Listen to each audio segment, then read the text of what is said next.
Over 10 years ago, back in 2003, when Hero Honda launched the Karizma, it was considered a premium sporty motorcycle. It was incredibly popular, and in 2009, Hero Honda launched a sportier, a better equipped, a fuel-injected equipped version of the Karizma called the ZMR. And now, when the company is Hero MotoCorp, it continues to be their flagship. But of course, it has been facelifted and updated.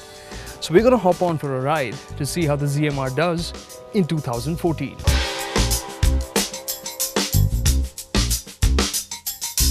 Okay, on the styling front, the ZMR looks like it has been inspired by its stepbrother, Eric Buell Racing's 1190 RX. But the design doesn't translate as well on the ZMR. The fairing around the headlamp and the wind deflector look too tall, and the stacked headlights, which are flanked by turn indicators, ends up looking quite awkward as well.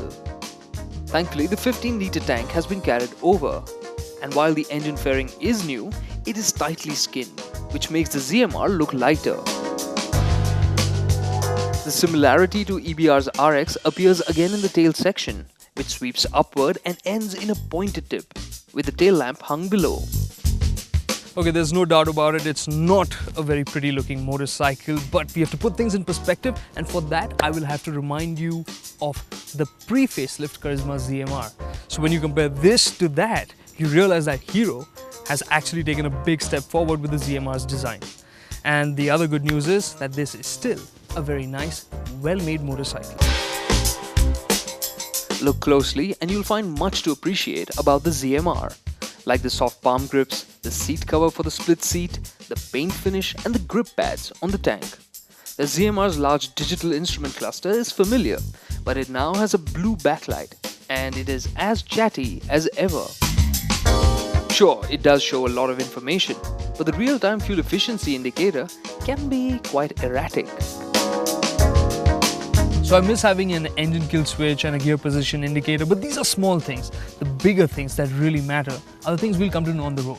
And the two things that I'm looking for are the basis of the Karizma and ZMR's rep, which is sporting ability and commuting and touring ability. So let's start with the sensible stuff first.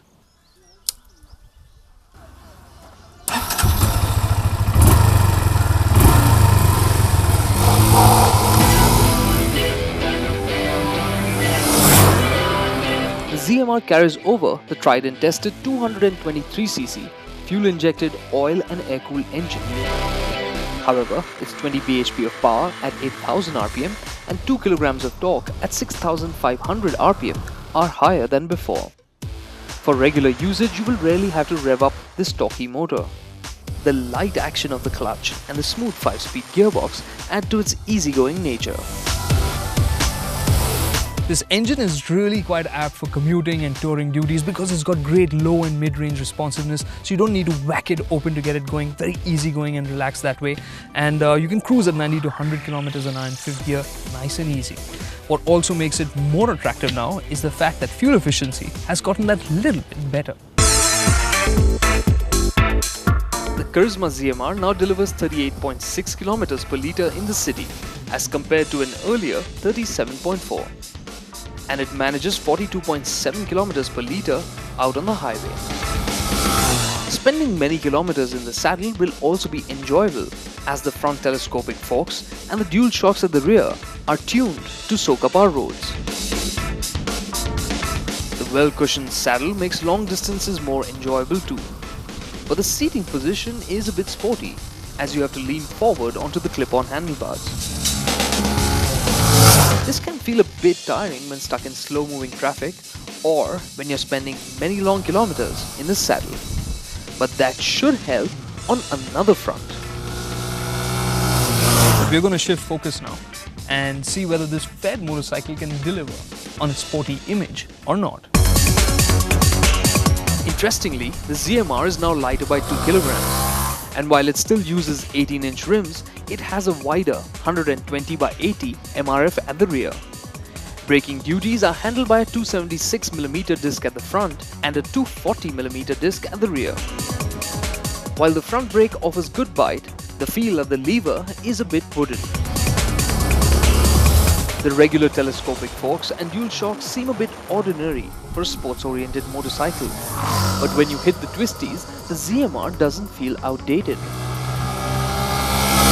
So the Karizma can corner. Sure, it isn't as light and agile as some newer motorcycles, but it does inspire a lot of confidence and feels very sure-footed on a winding road. But what lets it down is the engine. It feels a bit rough when you rev it hard, and it doesn't have that top-end performance, and that really does hurt. Wind the motor hard and it turns thrashy and rough. It clearly lacks the grunt for sporty riding. This means you have to rely on the chassis stability and carry a lot of momentum through corners. In a straight line, despite the increase in power, the ZMR's 0 to 60 km time of 4.6 seconds is at par with the outgoing bike. 100 km an hour comes up in 13.68 seconds, which means it is a second slower than the Pulsar 200 NS, and it's just as fast as Yamaha's R15. Top speed is identical to the outgoing bike, which is 129 km an hour. So all put together, how does the ZMR perform in 2014? So this isn't much of a sports bike, and that's less to do with its handling abilities and more to do with its engine. However, the ZMR acquits itself well as a sports tourer. It's comfortable, it's easygoing, efficient and confidence-inspiring. So everything that this facelifted ZMR does reminds me of the pre-facelift ZMR. Still a solid motorcycle, but it hasn't taken the game forward.